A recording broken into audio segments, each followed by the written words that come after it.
Abra, por favor, sua Bíblia no Evangelho segundo Mateus, capítulo de número 13. Evangelho segundo Mateus, capítulo de número 13. Nós vamos ler a partir do versículo 10. Então, chegando-se a ele os discípulos, perguntaram-lhe: por que lhes falas por parábolas? Por que Jesus ensina por parábolas? Uma pergunta que os discípulos fizeram e que é tão importante nós também sabermos a resposta. Ao que o Senhor Jesus respondeu: porque a vós é dado conhecer os mistérios do reino dos céus, mas a eles não lhes é dado. Vocês se lembram que o Senhor Jesus ele saiu da sua casa, ao que parece ele morava à beira-mar, ele saiu da sua casa e uma grande multidão começou a se aproximar de Jesus. E ele assentou-se à beira-mar. E como as pessoas vieram, ele pegou um barco. E do barco ele começou a ensinar a multidão. Começou a falar com aquele povo por parábolas. Depois, em particular, os discípulos perguntam para o Senhor Jesus: por que lhes falas por parábolas? E Jesus então responde: foi dado a vocês o privilégio de vocês conhecerem os mistérios do reino, mas à multidão não foi dado esse privilégio. Depois Jesus diz no versículo 12: pois ao que tem dar-se-lhe-á e terá em abundância. Interessante esse aspecto. Aquele que tem de Deus, que tem o entendimento, que tem a compreensão, ele terá ainda mais em abundância. Mas ao que não tem, até aquilo que ele pensa que tem, lhe será tirado. É forte isso, irmãos, é muito forte entender, compreender aquilo que o Senhor Jesus está dizendo. Versículo 13, ele diz: por isso é que eu falo por parábolas, porque eles vendo não veem, e ouvindo não ouvem e nem entendem. E neles se cumpre, versículo seguinte, o que disse Isaías: ouvindo ouvireis e de maneira alguma entendereis, e vendo vereis e de maneira alguma percebereis. Por quê? Agora está a razão. Porque o coração deste povo se endureceu, está endurecido. Amados, a pior coisa que tem é um coração endurecido. É a pior coisa que tem. O coração deste povo está endurecido. De mau grado, com os ouvidos ouviram, mas tardamente. Não ouviram, eles não queriam entender. Fecharam os olhos para que não vejam com os olhos, nem ouçam com os ouvidos, nem entendam com o coração, e nem se convertam, e nem eu os cure. Vejam, queridos, que quadro difícil. Eu imagino aqui, olhando para esse texto, olhando para esta palavra, eu imagino pessoas que às vezes ouvem tanto, e nunca entendem, nunca compreendem. Por quê? Porque o coração não foi mudado. Pode ter sido mudado a casca, o exterior. É como Jesus se referia às vezes aos fariseus: vocês fazem as coisas por fora, mas dentro de vocês não há mudança. Dentro de vocês continua ainda podridão, ainda não houve mudança. Versículo 16: mas bem-aventurados, felizes, os vossos olhos porque veem, os vossos ouvidos porque ouvem. Porque os profetas, aqueles que viveram antes de vocês, como eles desejavam, em verdade, eles desejavam muito ver o que vocês veem, ouvir aquilo que vocês ouvem, mas eles não o ouviram. Vamos procurar nesta noite entender por que Jesus então falava por parábolas. Jesus ensina por parábolas. E nós então percebemos a resposta do Senhor Jesus. Parábola é, como temos aprendido, graças a Deus, durante esses 2 meses, tantos ensinos preciosos. E nós somos tão gratos a Deus por Ele estar nos ensinando, por Ele estar nos ajudando. Gratos aos nossos líderes de células que têm transmitido essa palavra. Tem sido tão maravilhoso ver, irmãos, participar, ouvir. Tem sido muito bom mesmo ver aquilo que Deus tem feito. Mas entendam, queridos, parábolas são realmente comparações. Jesus usava desse meio de comparação, não são inverdades, são coisas verdades, são coisas da época que facilitava o ensino para aqueles que queriam aprender. Mas, por outro lado, dificultava o ensino para aqueles que não tinham interesse. Daí a importância, irmãos, de nós termos interesse. Porque quando nós temos, é nos dado em abundância conhecer mais. Mas quando você vem, mesmo que esteja o Senhor Jesus pregando, mas você não tem ouvidos para ouvir, até aquilo que você pensava ter, lhe é tirado. O ensino não avança. Então a parábola tem esse sentido de fazer com que as pessoas interessadas conheçam mais ainda e se lembrem com facilidade daquilo. Apliquem o ensino ao seu coração, se convertam, mudem de atitude. Ao contrário, aqueles que não querem, às vezes até se endurecem com uma parábola. Eles não compreendem aquilo que o Senhor Jesus está falando. E não traz, então, edificação nenhuma para eles. Não traz realmente nenhum benefício para aqueles que não têm ouvidos para ouvir, para aqueles que não querem mesmo aprender. Esse capítulo 13 de Mateus retratam 7 parábolas. Eu gosto demais desse número. Isso me chamou a atenção hoje pela manhã, enquanto meditava. Na verdade, ontem à noite e hoje pela manhã. Porque me chamou muito a atenção este número, 7 parábolas que Jesus retrata aqui. Algumas delas tão importantes. Todas são importantes, mas algumas são mais ainda. São grandes parábolas. Outras são uma ligadas à outra. Nós vamos ver um pouquinho sobre isso. E começando nessa parábola que é uma das mais lindas. Toda vez que eu leio, irmãos, toda vez que eu leio, mexe comigo. A parábola do semeador. E eu fico pensando, já preguei algumas vezes, e eu fico pensando, meu Deus, que tipo de coração é o meu? Que tipo de terra eu sou? Porque esta parábola, Jesus fala de 4 tipos de pessoas. Aqueles e que recebem a palavra. Vejam, a palavra, a boa semente é lançada para todos. Mas esses todos, apenas 25%. Recebem e frutificam e traz resultado na vida deles.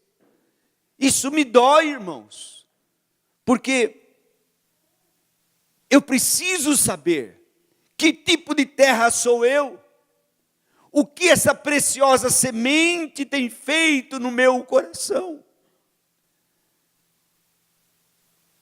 Você não pensa assim também? Quando você ouve a palavra de Deus, o que ela causa em você?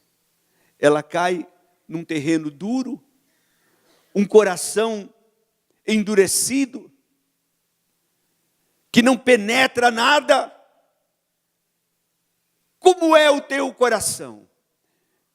Como tem sido o nosso coração, irmão? Será que tem tantas pedras, tantos pensamentos, ideias, que a palavra de Deus não tem como germinar, crescer, porque as nossas ideias, os nossos pensamentos proíbem, não permitem que ela cresça. E quando vem uma provação, quando vem uma aflição, quando vem uma contrariedade, porque é bem isso, irmãos, a contrariedade já nos deixa para trás, já nos assusta, nos derruba, porque nós não temos profundidade em Deus. Nós não deixamos com que aquela palavra penetrasse fundo em nossos corações. E para nós é mais importante as circunstâncias. Eu achava que Deus ia me abençoar.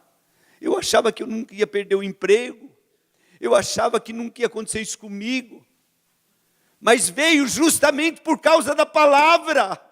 A prova vem para testar a tua fé. Mas naquele momento, ao invés de você se levantar e dar graças a Deus, e dizer, Senhor, eu tenho a Ti, e pôr em prática alguns cânticos tão lindos que nós cantamos, Jesus, eu só tenho a Ti, Jesus, eu só tenho a Ti, Tu és a minha esperança, Tu és a minha alegria, Tu és tudo para mim. Não, nós paramos, nós não permitimos que a palavra penetre. Tem um outro tipo de coração, que é o coração que permite, é uma boa terra, mas permite que os espinhos também entrem. Você poderia frutificar tanto no reino de Deus, mas você está deixando crescer no teu coração espinheiros. Está deixando crescer no teu coração o apego pelo mundo, pelas coisas daqui, achando que aqui vai ser o céu, que nós vamos consertar o mundo. Não é verdade, irmãos. Não é verdade. Eis que as trevas cobrem a terra, e a escuridão os povos. Esta é a realidade. O mundo jaz no maligno. O céu não é aqui. Mas para aqueles que temem o nome do Senhor, nascerá luz nas trevas. Aleluia! Aleluia! Nós brilharemos como astros, diz a palavra de Deus, mesmo no meio das trevas. Mas se permitirmos que o mundo e os desejos, as paixões do mundo entrem em nosso coração, eu te digo, a palavra de Deus se tornará infrutífera na tua vida. Eu não, o Senhor Jesus nos ensina. O Senhor Jesus nos ensina. Nós não vamos avançar, nós não vamos crescer. Agora a boa terra, aquela que frutifica, que é pura, que é a que eu desejo ser, e eu espero que você também, é aquela que recebe a palavra de bom grado, e está pronto para fazer o que Deus quiser. Senhor, é a tua vontade, é o que eu mais quero, é cumprir, não importa o que venha, eu vou seguir avante. Aleluia. Esta é a parábola do semeador, irmãos. Jesus nos ensina através de parábolas. Jesus transmite para nós esse ensino tão precioso que eu e você precisamos estar atentos. Ouça de bom coração e mantenha o bom coração. Deixe com que esta palavra penetre no teu coração, na tua vida, mais do que qualquer outra coisa. Uma segunda parábola que tem aqui, tão conhecida também, é a parábola do joio. O Senhor Jesus propôs para eles esta parábola, dizendo: o reino de Deus, o reino dos céus, é semelhante a um homem que semeou boa semente no seu campo. Mas enquanto os homens que cuidavam dormiram, veio o inimigo e nele semeou o joio no meio do trigo.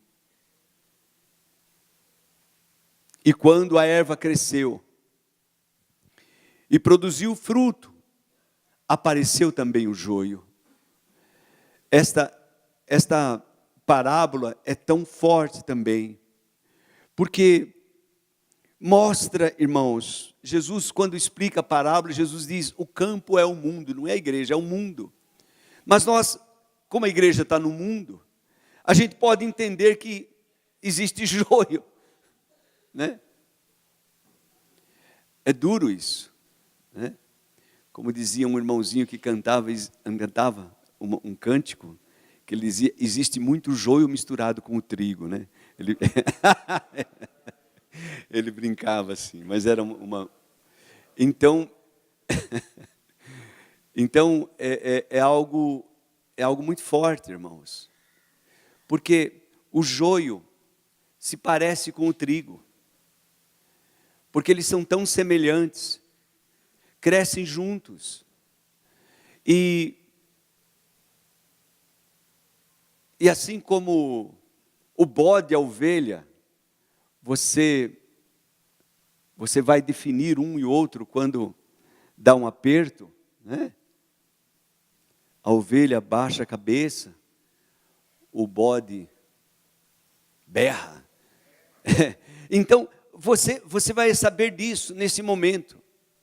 Às vezes, a gente até tem um pré-julgamento que não é permitido pelo Senhor Jesus. Às vezes você até vê que alguns irmãos não parecem com o trigo. Tem atitudes que você percebe não está dando fruto. E às vezes até atrapalha. Mas veja, esta parábola Jesus nos ensina a não julgarmos e muito menos condenarmos, a não excluirmos da igreja aqueles que nós até percebemos que são joios. Por que, irmãos? Por que Jesus ensina sobre isso? Jesus ensina sobre isso porque o cuidado dele não é com o joio. Preste bem atenção. O cuidado dele é com o trigo. O cuidado dele é com os escolhidos, irmãos. Porque às vezes, quando você tira um joio, um trigo que está crescendo ali junto, acaba saindo também, se ofendendo também. Este é o maior cuidado que nós, como pastores, devemos tomar. Por um lado, cuidado com os lobos que às vezes vêm para devorar os irmãos, as ovelhas. E por outro, o cuidado para não ser tão agressivo. Porque existem ovelhinhas que estão ali tão pegadas, que não entendem, que ainda não têm o discernimento, não compreendem. Então nós temos que, às vezes, permitir que os dois cresçam juntos, deixar chegar o momento da ceifa. E no momento da ceifa, os anjos, os ceifeiros, vão recolher. Aleluia! O trigo vai para o celeiro e o joio vai para o fogo. Uma outra parábola que nós encontramos aqui no versículo 31 é a parábola do grão de mostarda, que também se encontra em 2 outros evangelhos, tanto Marcos como também Lucas. Está escrito assim: outra parábola lhe propôs, dizendo, o reino dos céus é semelhante a um grão de mostarda. Eu gosto dessas palavras do reino, irmãos, eu aprecio demais isso. Que um homem tomou e semeou no seu campo, o grão de mostarda. O homem tomou e semeou, plantou no seu campo, a qual é na verdade a menor das sementes, mas depois de ter crescido é a maior das hortaliças, e faz-se árvore, de sorte que vêm as aves do céu e se aninham nos seus ramos. Eu aprecio muito esta parábola. Esta parábola do grão de mostarda está muito ligada com a parábola seguinte, que é a parábola do fermento. Versículo 33 diz: o reino dos céus é semelhante ao fermento que uma mulher tomou e escondeu em 3 medidas de farinha, até ficar tudo levedado. o que demonstra aqui, irmãos, é que o reino de Deus, como dizia o Senhor Jesus em outras ocasiões, não viria com aparência exterior. As coisas de Deus, o presbítero Marcos falou um pouco sobre isso, começam pequenas, às vezes insignificantes. Você pode não dar valor à célula que você tem na sua casa. 4 pessoas, 5 pessoas, o que é isso, meu Deus? O que é isso? Mas se você está plantando ali aquela sementezinha, tenha certeza, aprenda com o Senhor, não importa se você é pequeno, se você está plantado em Deus, se você exerceu fé de plantar a tua semente, você vai se tornar grande ali, amém? Você vai ser grande ali. Você está entrando numa empresa, está entrando por baixo, você está lá ralando, não importa o que você esteja fazendo agora, dê o que você tem, haja com fé, comece no pouco, seja fiel no pouco, e Deus te colocará no muito. Esse é o prazer de Deus, esta é a maneira de Deus agir, esta é a forma de Deus agir. Nós aprendemos assim, irmãos, com a palavra de Deus, com as parábolas do nosso Senhor Jesus. Uma outra parábola, na verdade, 2 parábolas que estão bem unidas aqui, versículo 44, a parábola do tesouro escondido e a parábola da pérola. Diz assim o Senhor Jesus: o reino dos céus é semelhante a um tesouro escondido no campo, que um homem, ao descobri-lo, esconde, então movido de alegria, eu gosto disso, de gozo, vai e vende tudo que tem e compra aquele campo. Olha que coisa maravilhosa, irmãos. Que coisa linda. Quem é que vai entender isso, irmãos? Quem vai compreender essas coisas? Eu gosto dessa parábola que um homem tendo achado, isso significa que ele estava procurando, alguém que procurava sentido da vida, alguém que procurava a alegria no meio de um mundo triste, a luz no meio do mundo escuro, procurava o caminho no meio de um mundo perdido. E ele encontra quem? Jesus. Encontra o tesouro, encontra este Jesus que é o tesouro de grande valor. Agora preste atenção, irmãos.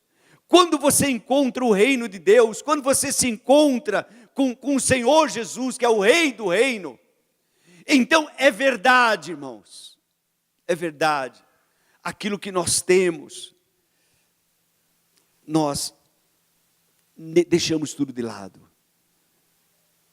por causa do valor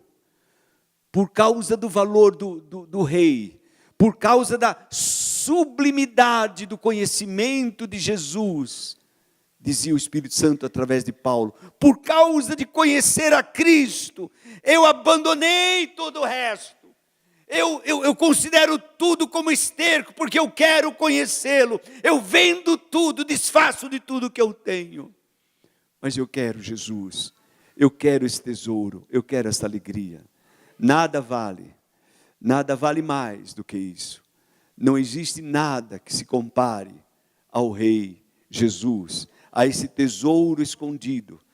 Quantos aqui já acharam? Aleluia. Você já transborda de alegria. Veja, irmão, a nossa versão diz assim, que eu gosto mais disso.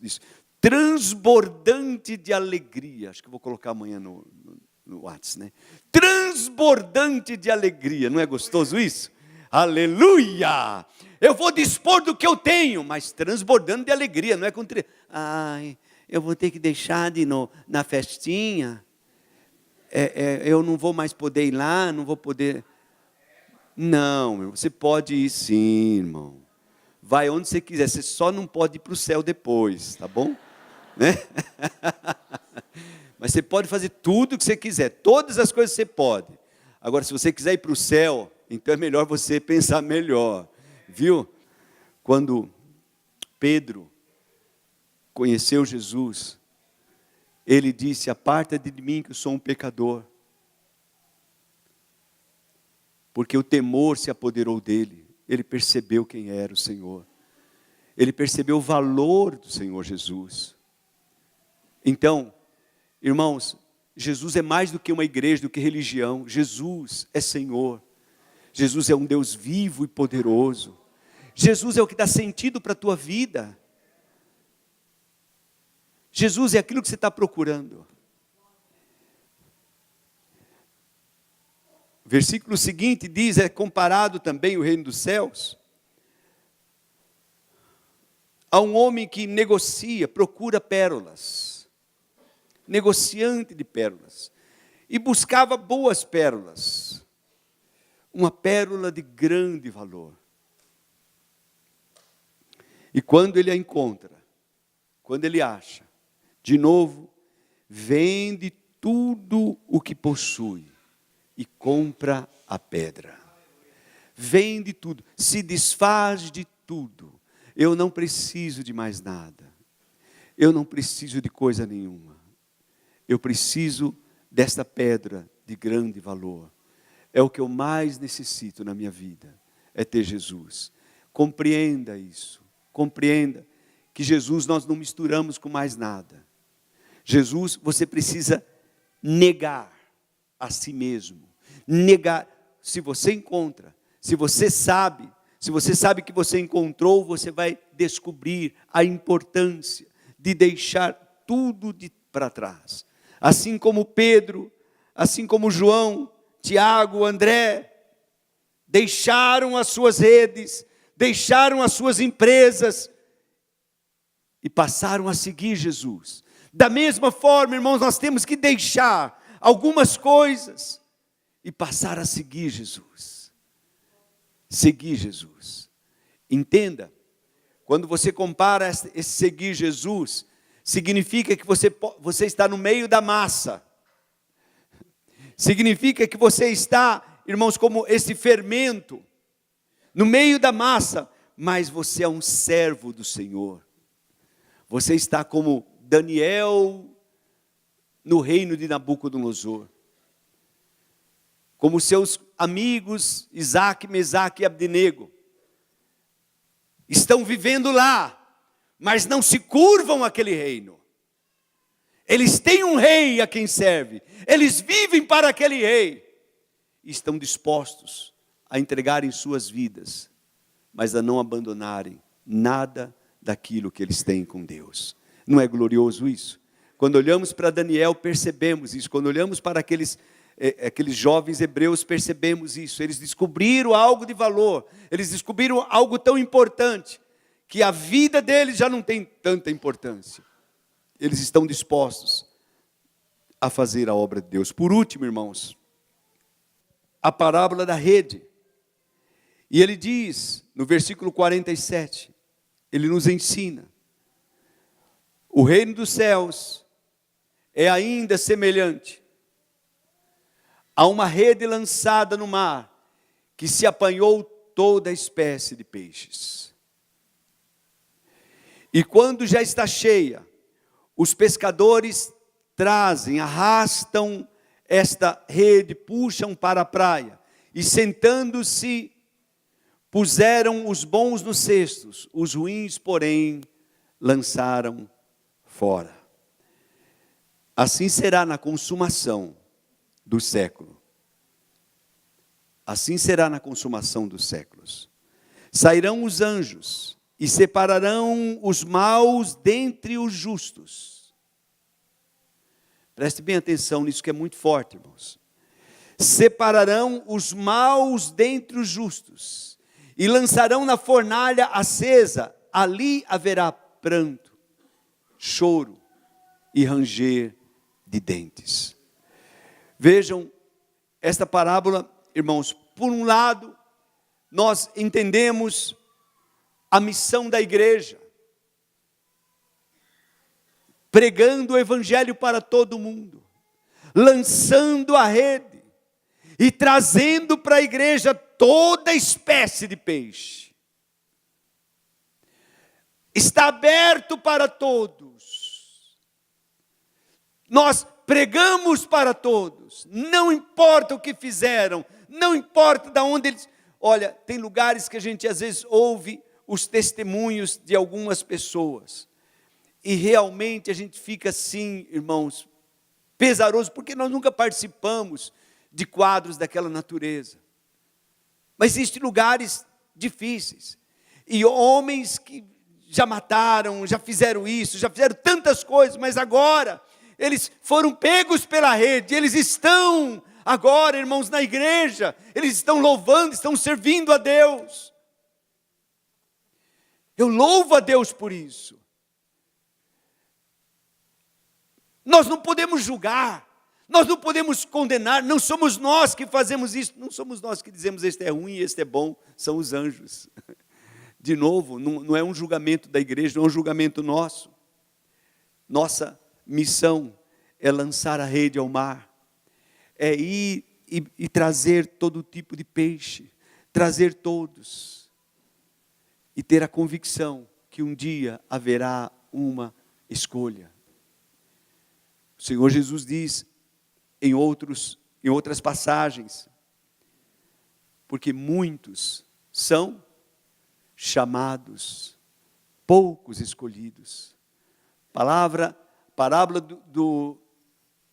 que nós aprendemos durante essa semana das bodas, fala-nos sobre isso, irmãos.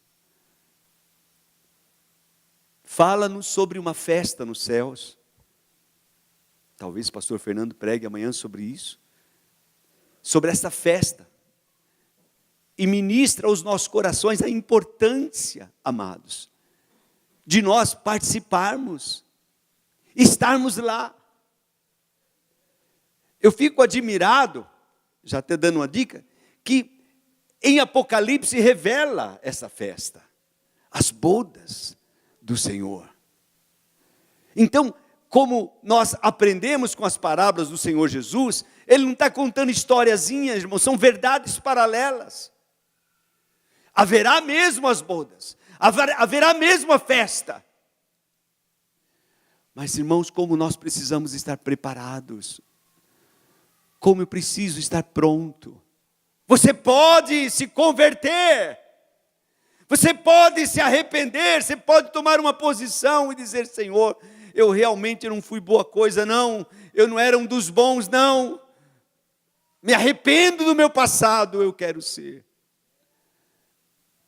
É isso que eu penso, irmãos, sobre aquele irmão que estava sendo crucificado ao lado do Senhor Jesus, que eu considero o ex-ladrão na cruz. Porque de um lado tinha realmente um ladrão, um assassino, um criminoso, que queria salvar a sua pele. Se tu és o rei, salva-te a ti mesmo e salva nós também. Mas o outro, que nós consideramos um irmão, o que ele dizia, queridos? Ele dizia assim, estando lá amarrado: tu nem ainda temes a Deus, estando na mesma condenação. Nós estamos aqui porque fizemos o errado. Nossos feitos mereciam que nós estivéssemos aqui mesmo. Mas ele nenhum mal fez. Qual era a preocupação daquele homem, irmãos, daquele irmão? Era entrar no reino dos céus. Por isso que ele diz: Senhor, Senhor. Eu gosto demais disso, irmãos. Jesus é Senhor. Nunca reduza a nada menos que isso. Ele é Senhor e é mestre. Trate-o como tal. O ladrão estava ali, o ex-ladrão, e disse: Senhor, lembra-te de mim quando entrares no teu reino. Ele sabia que Jesus era rei, ele sabia que Jesus não iria parar no sepulcro, que Jesus iria reinar. Ele sabia que Jesus tinha um reino, e ele queria estar nesse reino. Você pode mudar, nós podemos mudar nossa mentalidade, nós podemos deixar as coisas erradas que fazíamos, nós podemos ser um bom peixe. Se você está na rede, pelo amor de Deus, não seja lançado fora.